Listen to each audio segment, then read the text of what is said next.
ಮಗ ಮಗ ಯಾಕೋ ಏನಾಯ್ತು? ಏನು ಜೋಬಲ್ಲಿ ಇದ್ದಿದ್ದು ಓಟಿ ಪ್ಯಾಕೆಟ್ ಕಾಣ್ತಾ ಇಲ್ವಾ?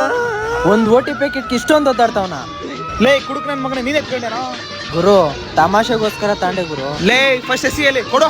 ಅಯ್ಯೋ ಅಯ್ಯ ಅಯ್ಯ, ಈ ಮಗ ಜೋಬಲ್ಲಿ ಇದ್ದಿದ್ದು ಓಟಿ ಪ್ಯಾಕೆಟ್ ಕಳ್ಕೊಂಡ್ಬಿಟ್ಟವನೆ. ಅದೇನಾದ್ರೂ ಸಿಕ್ಕಿಲ್ಲ ಅಂದ್ರೆ ಈ ಮಗದ ಪ್ರಾಣನೇ ಹೋಗ್ಬಿಡುತ್ತಯ್ಯ. ಯಾರಿಗಾದ್ರೂ ಸಿಕ್ಕಿದ್ರೆ ಕೊಟ್ಬಿಡ್ರಯ್ಯ, ದಯವಿಟ್ಟು ಕೊಟ್ಬಿಡ್ರಯ್ಯ, ನಿಮ್ ತಮ್ಮಯ್ಯ ಅಂತೀನಿ.